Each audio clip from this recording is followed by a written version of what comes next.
The whole industry was so different. When I first started casting, there was no such thing as a digital camera. We used to go to Glastonbury with a sack full of Polaroid film because I'm all about street casting, because I can get exactly what I want. 9 times out of 10, I'll just have to go and find it.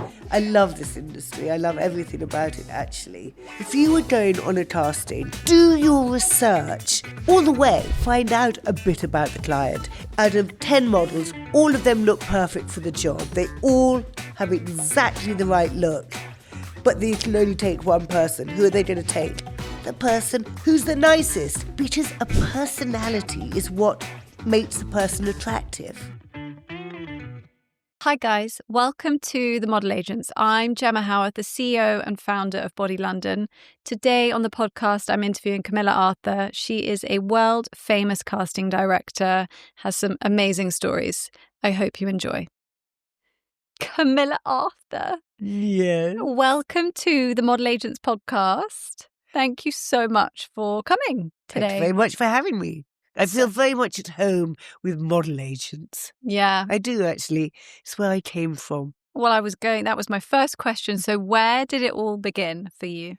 Well, actually, my uncle was a friend of Lorraine Ashton. Lorraine Ashton was this agent who doubled up with IMG. So it was Lorraine Ashton IMG. And so this was a model agency back in the 80s, 70s, 80s, 70s.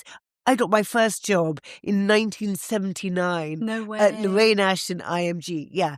And so I started off, do you know what my wages were? No. I got paid $5,000 a year. And what was that? What wage was that back then? Was that a good wage? Was it just... No, it wasn't great. But, you had a job in a model agency. You were... But I got my foot in the door and I loved it. Yeah. And it was great. But then after 3 years, I left Lorraine's and I got headhunted by Models One, and I got the job running the girls division at Models One. Love that. But that was when they were in Redcliffe Gardens, which was tiny, small, nothing like the big sort of massive model factory they are now. Yeah. So who was on your board back then? Okay, well, Yasmin. Le Bon. Yes. Yeah. In fact, I spoke to Simon Le Bon, ran up to say Yasmin Parvenu, which was her surname before. He really loved the look of her, wanted to take her to the premiere of that James Bond movie, that Duran Duran. Oh, what they did the song. Do you remember? Yeah. Live or Let Die, I think it was. Yes, what was it called? I'm not going to sing it anyway. Sing it, please. Go on, do it. Should you? So I spoke to him and said, I'll ask her. And Yasmin went, no way. And I'm like, Yasmin, go on, it might be a laugh. Yeah. No way. I had to force her. No way. Yes. So hang and they're on. Still married. So that's basically how you were the facilitator. I was the facilitator of that wonderful romance, which went a bit for a while, but now it's back on course. Yeah. And then any other dramatic stories back then? Oh, I'm sure you have so many. Yes, there were loads.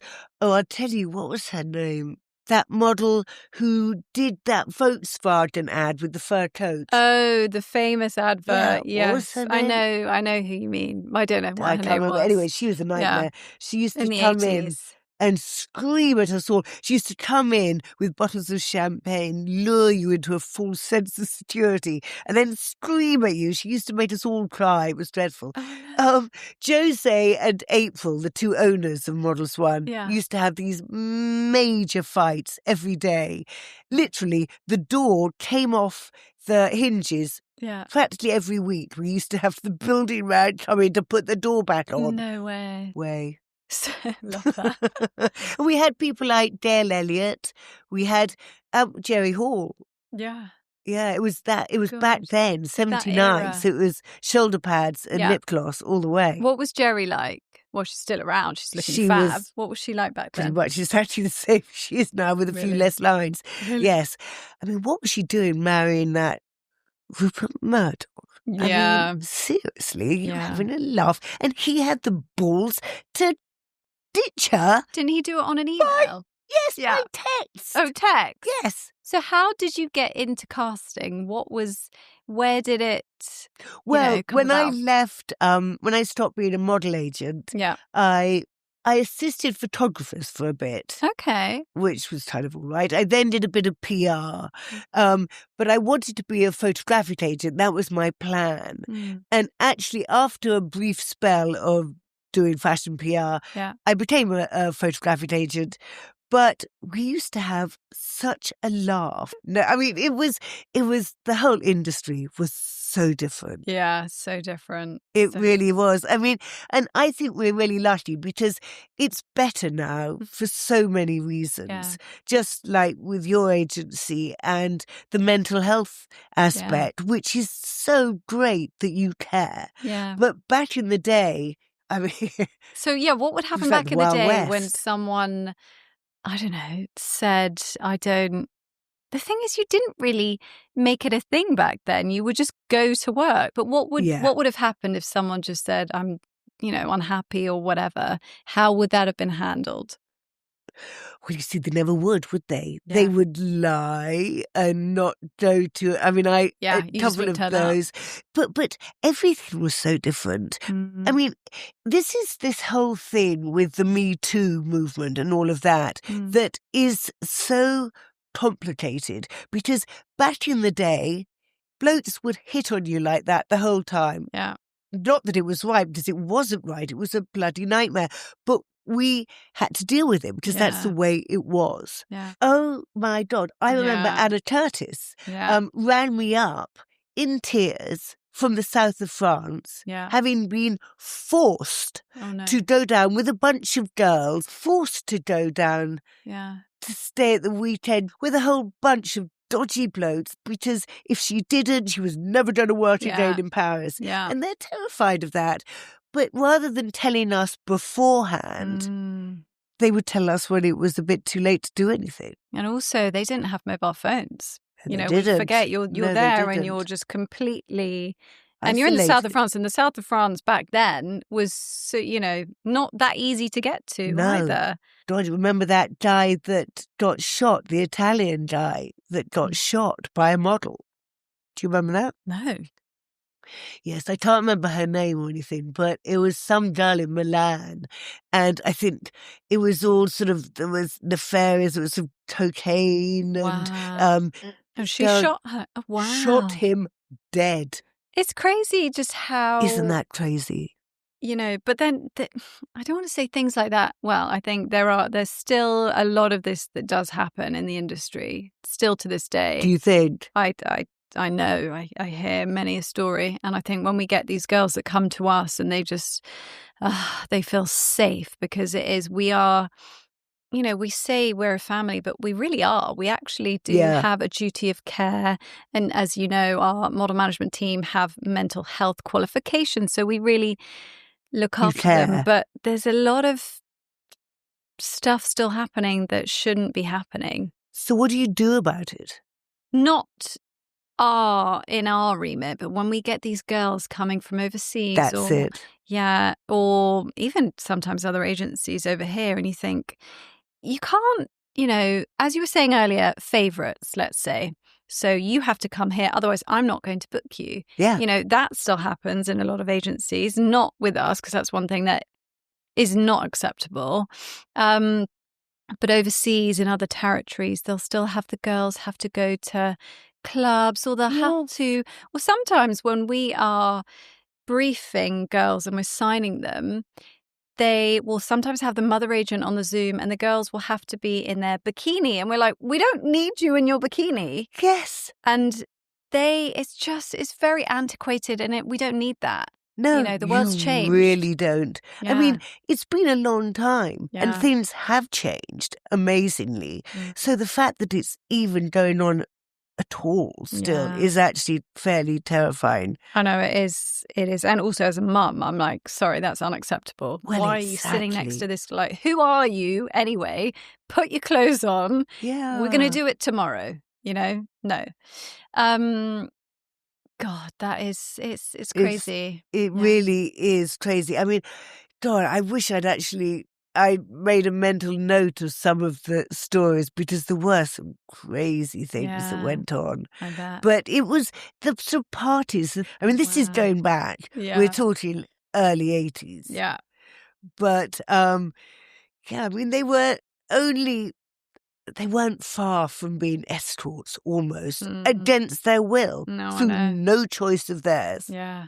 It's mad, isn't it? It's It mad. really is. So why did you then, what made you want to leave modelling and go into casting? Well, it's virtually the same thing, really.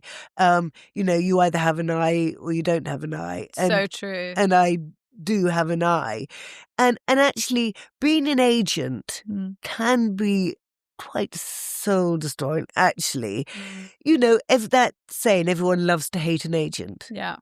And they kind of do. The person that you represent can drop you in it just like that. And, the client can whinge about you. And excuse me, all I'm doing is trying extremely hard to get you work. You're all stuck in the middle between client, model. Yes, Yeah. on a $5,000 a year wage. Yeah. Thank you very much. It seems a bit lopsided. Yeah. But casting seemed a very obvious next step for me. Yeah. Having said that, I went from being a model agent into a photographic agent. So I was still repping people in the industry. I mean, I tell you what, were you working when the whole Marchioness thing happened? No. Weren't you? That was probably the biggest. It had the biggest kind of effect on me out of all the weird things that we had to deal with over that time. Because after that, it went literally every day for about 2 months after that. I would find out somebody else I knew or worked with or knew of in the industry had died. I mean, my best friend, who I got a job at the agency, wasn't found for 2 days. Oh my God. It was, but every day we found out another person, and it was really. So what was it? Tell everyone about. The Marchioness. Yeah. Okay, the Marchioness was a boat. It was a birthday party for Joey. What's his name? Jonathan Pang. Oh yeah. And the boat was going along, everyone was dancing, having a good time. I'd come back from Spain especially for the party. Luckily, my boyfriend was dicking around and I missed the boat, thank God. Yeah. Because as it set off, they were all shouting, "Oh, Camilla, meet us at the next bridge." And I thought, I can't be asked. And so I went home, watched telly instead, thank goodness, because they were hit by a dredger and the boat literally sort of cracked in half and over half the passengers were killed. Shit. And it was all from the same industry. And that's so shocking when you have a disaster like that from one fairly small, let's be honest, industry. Because you pretty much know everyone who died. Wow. And it wipes out. And you were meant to be on that boat. Yeah, I came back from Spain especially for the party. Bloody hell. Luckily, nothing's changed and I was late. But that, and what happened though, was it was a blow for everyone in the industry. But what really shook me was I had a girl come to me for a job and in my photographic agency. And she had told me that after the Marchioness incident, Jonathan Pan had instructed her as a photographic agent, because he became an photographic agent after the thing. And he instructed her to go out, see the ad agencies, which was our job, but to make sure that they were all aware that Jonathan had been on the boat. And in other words, sympathy vote, trying to hustle work on the sympathy tip. What? I'm sorry. I was so disgusted by that that I packed it in, actually, Really? and left my agency. I just had it. I just had a really nasty taste in my mouth. And I went off to India and didn't actually find myself. I found a few other people.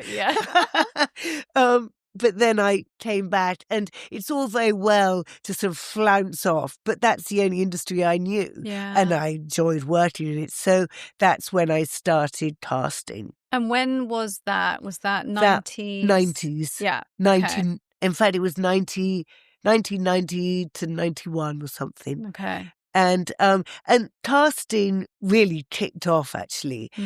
Oh, my goodness. It was... I had a spell of being like smarty pants of that particular corner of the industry. Believe me, I'm not that anymore. I'm just an old bag.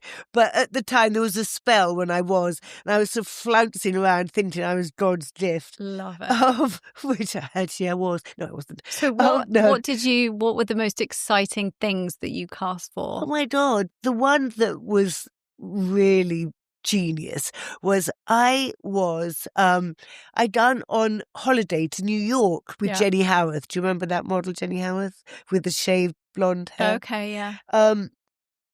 She and I went to New York, and I got a phone call when I was in the cab on my way to the airport to fly back from this bloke who said his name was Calvin. I'm like, Calvin? Yeah. Calvin who? Calvin Klein. So I'm like, and he got his hands on one of my casting tapes. Yeah. I don't know how. Or Stephen Meisel had found one or something, and he showed it to Calvin Klein. Wow. And they wanted to recreate my casting tape for the campaign. So do you remember that CK1 campaign? Yeah. Well, that was based on... No way. Yeah. Because my casting tapes were all like that. So people slouching in, looking kind of worse for wear, but very cool and grungy and fabulous at the same time. And so, so that was really cool. I really enjoyed that. No wonder you're walking around thinking you're the hottest shit in town. Exactly. Yeah. Go you. But, and, you know, that was wicked fun. I did that for I don't know, about 8 years. And then I tried my hand at directing, which was cool, and I enjoyed it. Yeah. But it's not like it was really hard. Not hard, but what it was there, well, I'll tell you, having been earning a fortune casting, and I really made a shed load of cash, I then had to, and I was spending it as fast as I was earning it. Oh, no. I was then having to build up my showreel as a director. I was at RSA. Oh, yeah. Which was a kind Ridley of cool. Scott, yeah. I didn't ask to be a director. They just asked me if I wanted to. And so I said yes, but I thought, why not? Give it a whirl. Yeah. But you have to go through at least a year working basically for free, building up your showreel to then get yourself more work. And actually, my first commercial was banned for too much sex and violence. No way. Yes, which is quite funny. I The love commercial, that. which was good. It was for an employment agency. So what did you do? Well, it was, I love that. Do you remember Rachel Williams? She was a major model. Okay. Beautiful. She did that TV show called, oh man, I can't remember.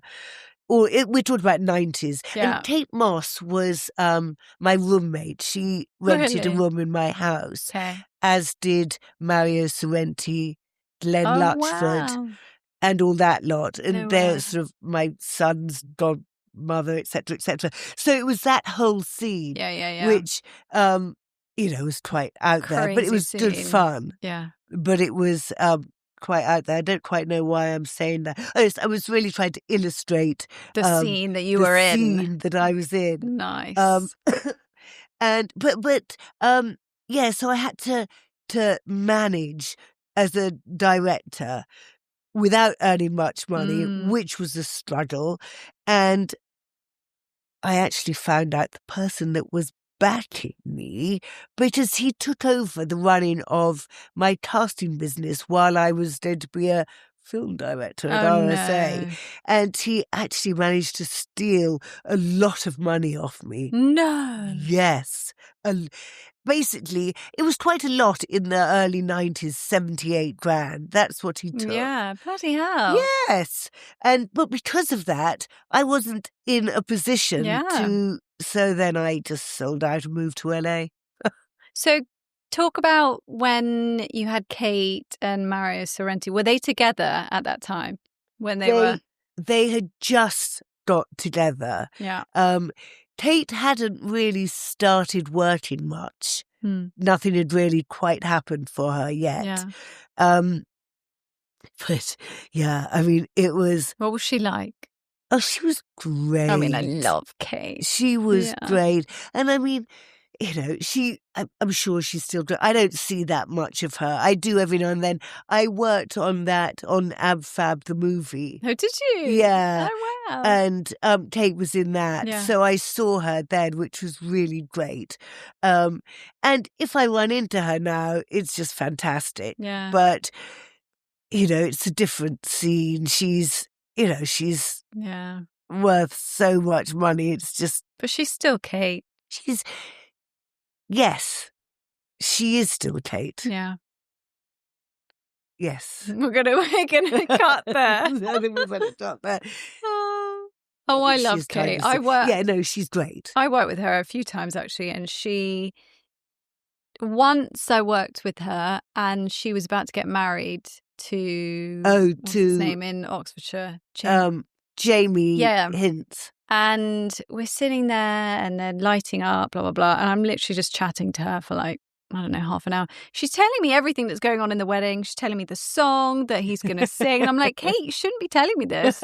She is just the coolest chick. Yeah. I just love her. She was a crap godmother, but apart from that, really? My son. No. Yeah, I'll tell you what, my son, while we're blowing trumpets and stuff, he is doing so brilliantly. And so what does he do? Yeah, my stepson, Tyrone LeBon, wow, has an agency called Doobie Doo, which represents photographers basically, including him, including my son, Frank LeBon, who is doing so well.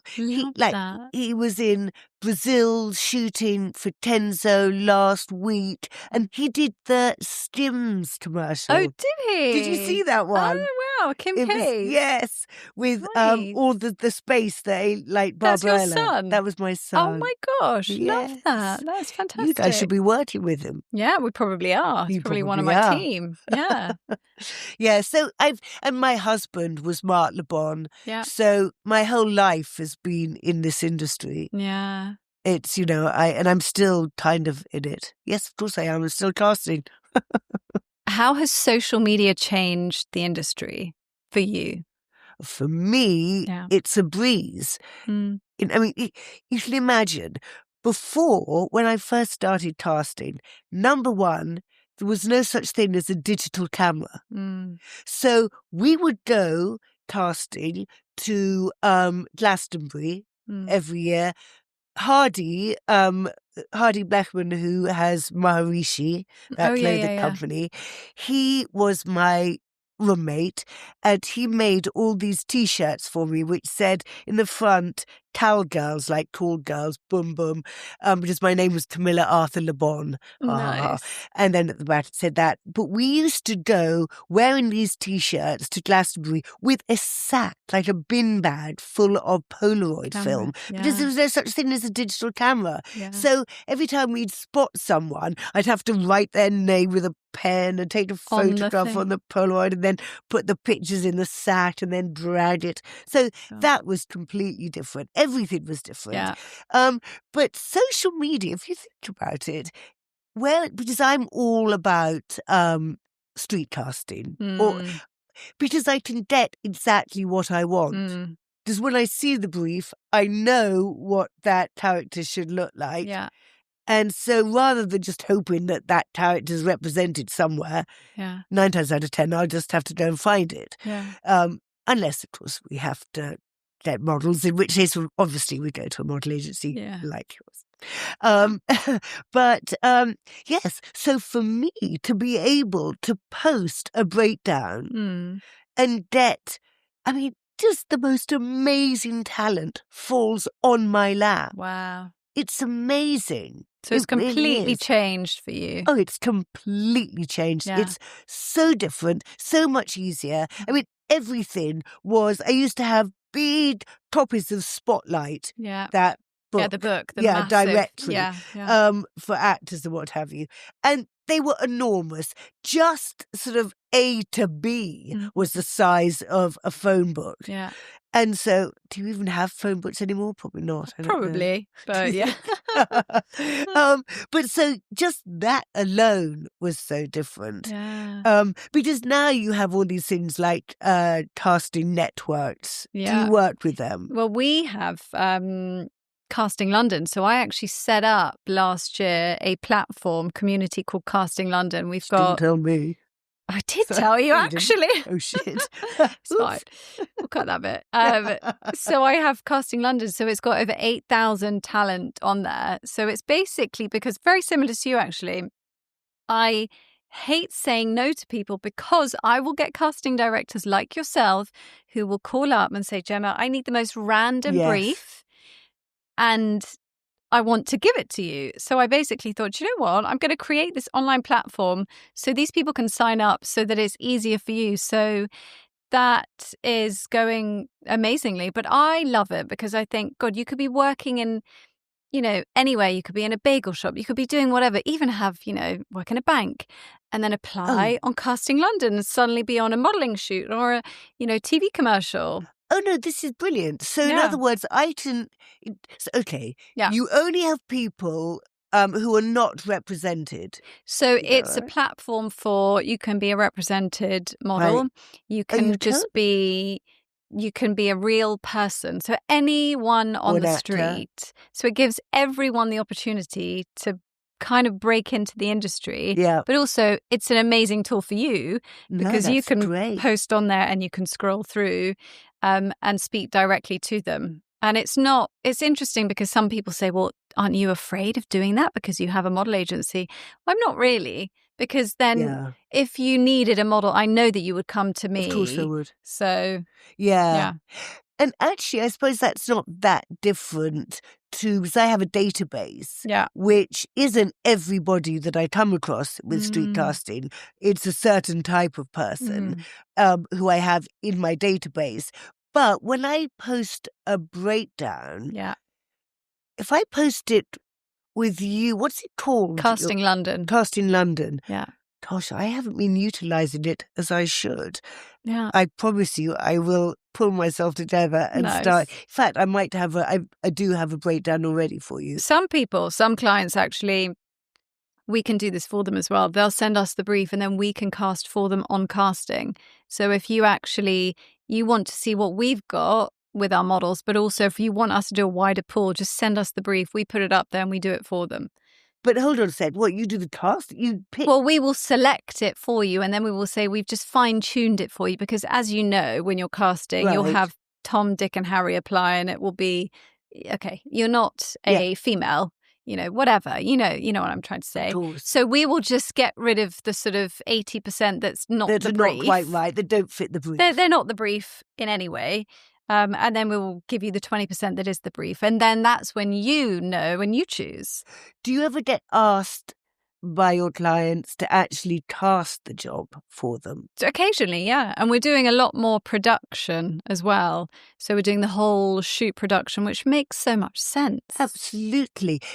So you probably need a nice casting director to work with very closely. I do. I need Camilla Arthur. I think you probably do, I think I do, yeah. Great. I'm glad we've established that. Well, now I know that you basically cast Kate Moss and Marky Mark in the CK. That's incredible. What an absolute, But you know what's crazy and what's awful? Quite a few of those kids in that CK1 campaign are no longer with us. Yeah, that's bad. And mostly through suicide. Oh, that's awful. I don't know whether that is a direct reflection on the industry, but it's quite heavy, that. Isn't it? That's very frightening, actually, isn't it? Yeah. And I don't quite know why. I haven't given it enough thought. I think it's very hard to avoid everything that went down when it went down. Yes. You partake or, Do you have, I can't remember, do you have men? You don't? Yeah. You do? Yes. Apparently you scouted Sacha Baron Cohen. Yeah. Well, he was a friend.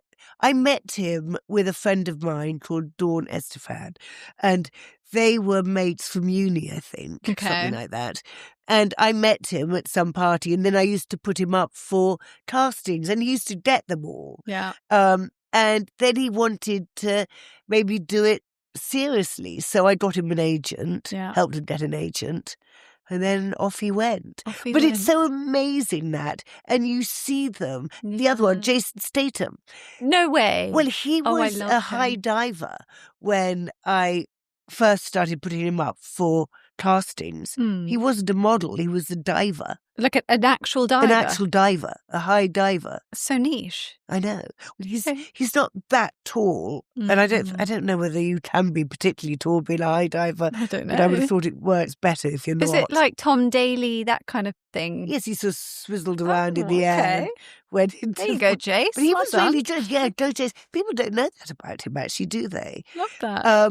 But I can't remember I think I put him up for that Calvin Klein did. I don't know if he got it or not. I can't remember. But he was another one. Then also there was Rachel Weisz. Oh, wow. Yeah. But we found her photograph actually underneath. She'd sent a photograph to Models One when she was at uni. Oxford or Cambridge, I think. And so I took her on at Models One. Wow.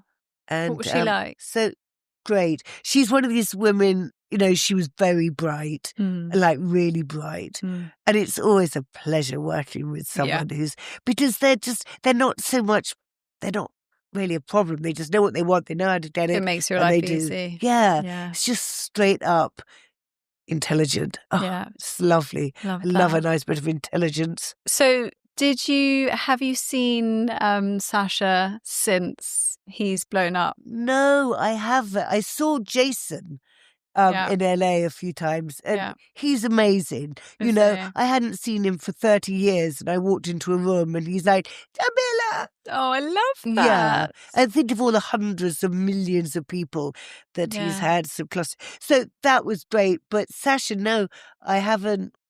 I never. No call up, Camilla. Thank you.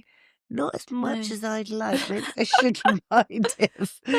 No. Oh, do you know what? I love to hear that about Jason. I think he really does come across like that, and to hear that he is like that is fantastic. Yeah. But I tell you, the other one like that you touched on earlier was Yasmin. Yeah. Yasmin and I were quite good friends when I was her booker. Yeah. But I went to Coachella a few years ago, and just like with Jason, I heard this like cat whistle thing, and it was Yasmin. Completely recognised me, hadn't seen me for 20 or 30 years. Oh, wow. And she spotted me from across a crowd, remembered exactly my name and everything. Yeah. Which again, it says so much about her. Oh, she was a really good girl. Tell you what, if all models were like her, dream, I would still be a model booker, I suspect. That's probably what kicked you out. Yes. Love that. Okay, so what advice, imagine that you are giving advice, well, not imagine, you do this all the time, but you've got a lot of people who just keep getting rejected at castings. What would you say to them? What would be the Camilla Arthur advice? Right, well, it's a tricky one. Don't say give up. So say what? I thought you said, give up. No. No, I have said that before now, though. Well, okay, there are various little things that I do say to people, like don't wear too much makeup, prepare, learn. Okay, if you were going on a casting, prepare. So all the way. So depending on who the client is, find out a bit about the client. Check out the present campaign that they've got going. So the chances are there will be some kind of continuity there. Good so advice. Do your research and don't, it annoys me when people come to castings of mine and cheesy kind of look me in the eyes of hi, Ooh. too cheesy. Yeah. That makes my skin crawl a bit. But people who've bothered to find out a bit about the photographer, the director, the production company, the client, anything, it says a lot about them. Yeah. And believe me, as you know, and as I'm sure you tell your models, out of 10 models, all of them look perfect for the job. They all have exactly the right look. But they can only take one person. Who are they going to take? The person who's the nicest, who's the most fun to be with, and who's the most authentic. That is who they will book. Great advice. So not too much makeup. Not too much Don't makeup. be Don't be cheesy. cheesy. Just prepare. Be yourself, and preparation is key. Yeah. Preparation is key in this industry, I think. But don't you find it so interesting in the UK how we will have, like you said, a room of models, okay? And you could have one absolutely just drop dead, and you'll have another one equally beautiful, maybe not as drop dead, but their personality will just shine through. We will always go for that. Absolutely. Yeah. But obviously, if it's a trip, nobody wants to go for 2 weeks with somebody who's a pain in the ass. True.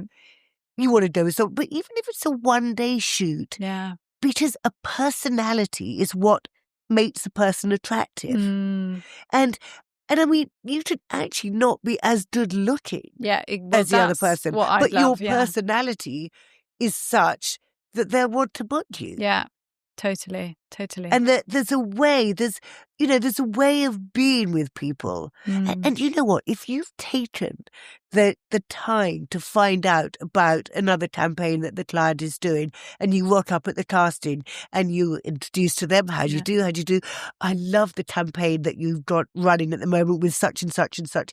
It just looks like you know your shit. Yeah. And you care. Yeah. And it's really good that. So that's what I'd suggest. I think that's really, really good advice. And what advice would you give to someone going to their first casting and they're so nervous and they've not done it before? What 2 or 3 things would you suggest? Obviously, we've just spoken about this. Yeah. But just someone who's completely green and brand new. Okay, well, I tell you what, if when you get there, you take the casting director to one side and you say, I mean, the thing is, for me, the majority of my castings, they're street castings, so it's all of their first go. So I mother them all like a sort of like a hen and try to make sure that they are feeling okay, because if they are feeling okay, they will behave well and in such a way that they will be attractive, their personality will show, and so the client gets what they want and everyone's happy. Yeah. But just go up to the casting director and say, this is my first casting and I'm as nervous as hell. If you say that, nobody, and if they do, then you never want to see them again anyway, but no one is just there to brush you off. They will take care to make sure that you are okay. And there's nothing scary. I was told by one model that when she first started, she used to imagine the clients all sitting there without any clothes on. Yeah. And it used to make her laugh. Good. Yeah, and made advice. her relax so that she wasn't as nervous at a casting. Yeah. So you should always try that, I guess. That's interesting advice, actually. And that would take some confidence to go up to the casting director to say, this is my first casting. But I think the psychology in that is that's good advice. And I mean, I like to think that casting directors were all the same and a nice and friendly bunch. But probably not all are. Oh, they're not all like you, darling. Oh, you devil. But that's what I suggest. If it doesn't work, then, hey, you haven't lost anything. It doesn't matter. Yeah. They just aren't going to be particularly helpful. But if it does, it will make you feel better. And also, who gets their first casting? Come on. Yeah, who does? Well, actually, A few people do. I'm just trying to make you feel better. But yeah, no, it is interesting. And what is it about certain... Okay, no, self-tapes. Let's talk about self-tapes. Okay. So that's was very important since COVID. So many people now do self-tapes. Yeah. What is a bad self-tape? What is a good self-tape? Okay, I'll tell you. A bad self-tape, and I have had many like this. I had one with the girl made the tape in the loo with the loo chain dangling beside her head like just an earring, like a disembodied earring. It was ridiculous. Hired. But I've had so many where it's literally shot in backlight that's so extreme that they're in profile. You can't see anything, they're just black.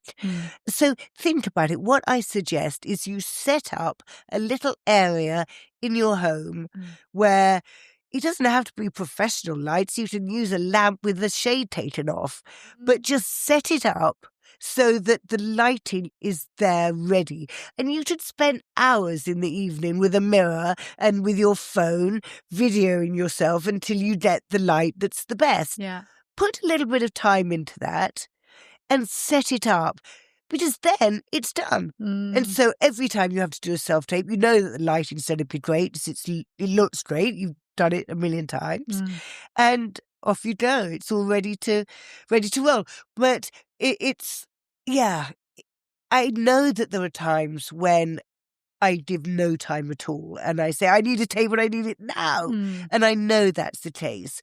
But if I am demanding a tape from you and you're out and about, just bear in mind the same issues that you've had at home. So in other words, make sure that the light is in front of you, not behind you. Yeah.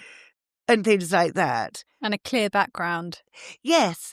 I mean, yes, there are going to be times when you're out literally in the street, so you can't necessarily get a... But, yeah, just common sense. Where would they put their phone? You're on the street. Camilla's called you. I need a self-tape. What would you say to them? I don't know what to do. What do I... Okay, well, it depends what I want. If I want just like a headshot... then stick your hand out, because the length of your arm is such that it is the most flattering distance. Okay. I don't know why, but it just is. Just stick your arm out. If I want you to prance around and wave your arms in the air and do a dance or something, then you're going to have to prop your phone up on a windowsill. Or something, out and about, go down a back street and set it up. Yeah.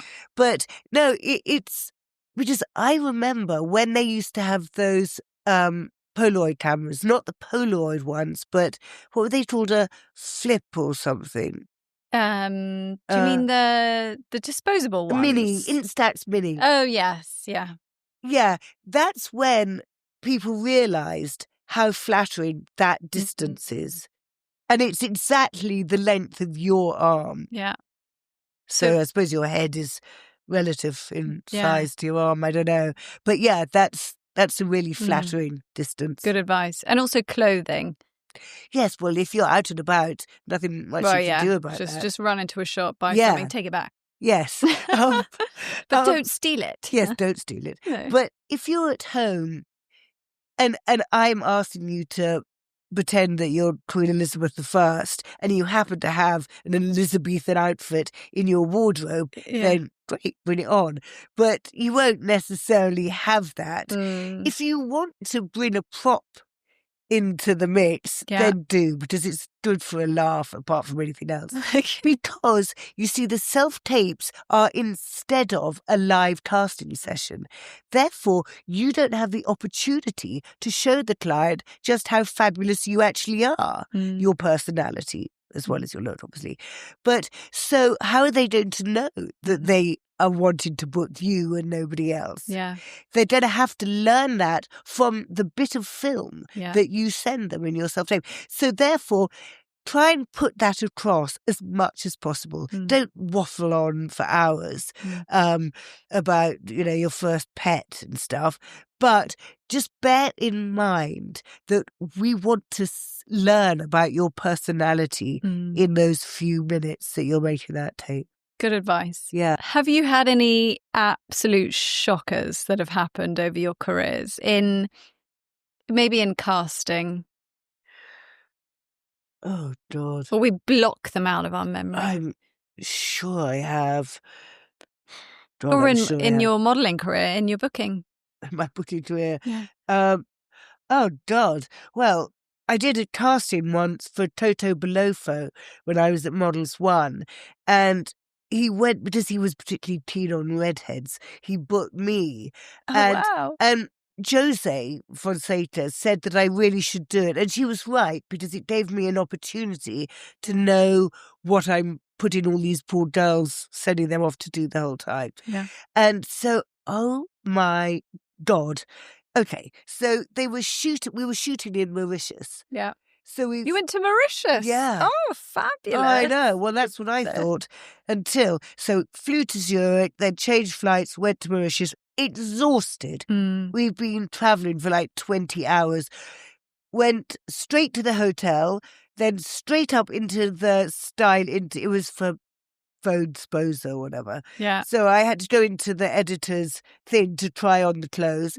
Went straight from there out onto the beach in a swimsuit. Wow. Where I had to do over and over and over again. I had to ride along on a bicycle and then touch my foot onto my head. Whilst riding the bicycle? Whilst riding the How bicycle. is And that so even I possible? kept falling. I kept falling over, obviously. So I was covered in bruises. Oh, no. Oh, my God. I'm telling you what, by the end, I was a shadow of my former self. Oh, my I God. thought, God, I'm not going to do that again in a hurry. Yeah. How were you meant to do that? Just contort your leg to your head? Wow. And I had to do cartwheels he wanted me to do. He was that whole sort of freckles, right, red hair, cartwheels bit. So you come back and you then have a newfound sympathy for the girls. Oh, my God. Yes, that shut me up. Oh, I mean, God. really, it was very good for me, though. Yeah, Because we definitely. send them off to... And I didn't have any real understanding of what we're putting them through. So what are your 2025 goals for Camilla Arthur casting? What's your... Make as much money as possible and get as much work under my belt as possible and carry on smiling. Just keep doing it on repeat. I love it. It's such a good job. It really is. Yeah. I love this industry. I love everything about it, actually. Even the bad bits I love. Yeah. So I had to complain about them. No, it's the best. And so, but I'll tell you what, when you get to my age, I'm a realist. It's coming to the end. It's an ageist industry as well. So you're not increasing your success as you reach 60. It's actually the reverse, which I have to learn to deal with. It's it's painful, but I do have to. So I have to figure out my next move, basically. I mean, I will always cast as long as somebody wants me to, but I'm going to have to do something else. And I think that probably is imparting what I have experienced. Your wisdom, and the wisdom that I have gleaned over the years to people that want to know. I think that's fantastic. And I think you should, because there's so many people who want to know how to break into the industry, how to behave, and you have so many stories, but also the advice. I think you would be wasted not to do that. So combining that with your casting, I think. Yes, I've got to work out how and what I'm going to do. I mean, I did that podcast for a bit, but because of my dad and what have you. But, at least because of my son is writing a movie at the moment. Is he? And does he directs as well. And I'm helping him do that. So that'll be fun. That's amazing. So it gives me an opportunity to spend lots of time with him. Yeah. And yes, so So that'll be exciting. He's followed in your footsteps. That's Yeah. amazing. And in his dad's footsteps. Did you ever work with Mark Le Bon? So what? Tell everyone about Mark Le Bon. Well, I mean, he was so out there. He was great. He do you remember? Yeah. Yeah. He was one of the early face photographers with Jamie Morden. They were all mates together. On our first date, okay, he, instead of whipping out a rose or something romantic to give me, he got out a penknife and hacked off the tongue of his high-top trainers and presented it to me like a rose. Are you joking? And that's when I knew he was the man for me. Yes. Oh my god. Oh my God. He was wearing a skirt made out of a European flag when he met my father, who was like a general. Yeah. You know, so very straight, couldn't be straighter. And there was, this is the man I want to marry, Dad. And there was Mark Le Bon, wearing a European flag as a skirt. Oh my God. And a high top missing a tongue. And you were sold. I was sold. Yeah. Yeah. Wow. Love No, he that. was great. And it's lovely that Tyrone and Frank are so fully immersed. What's interesting is Mark was all editorial and couldn't quite get his head around the advertising behaving well enough to do advertising. Yeah. Whereas Frank and Tyrone have got a bit of everything. They've learned from both of us and from the mistakes and what they've got it down actually. Yeah. You know that James, who works in my model management team, he used to work for you. Oh, James, yes. You call him James Parrot Squawk. Why is he called Parrot Squawk? He's not, he's called Parrot Young. You call him Parrot Squawk. I knew somebody did. Oh my God. How's he doing? He's great. He's fantastic. Really good. Yeah. He did a diesel. No, it wasn't diesel. It was Brawn. Oh, yeah? Razors. Did he help you cast for that? Yeah, he did. He did a good job, actually. He's surprisingly fast for a guy. Yeah. Give him that. Anyway, no more compliments about James. That's it. Or go to Send his him my head. love, though. Oh, I will. Parrot Squawk. Parrot Shit, what do I like? That's not his name, no. Oh, you're a legend. Camilla Arthur, thank you so much for coming here, really. Thank you very much for having me. Oh, thank you for coming.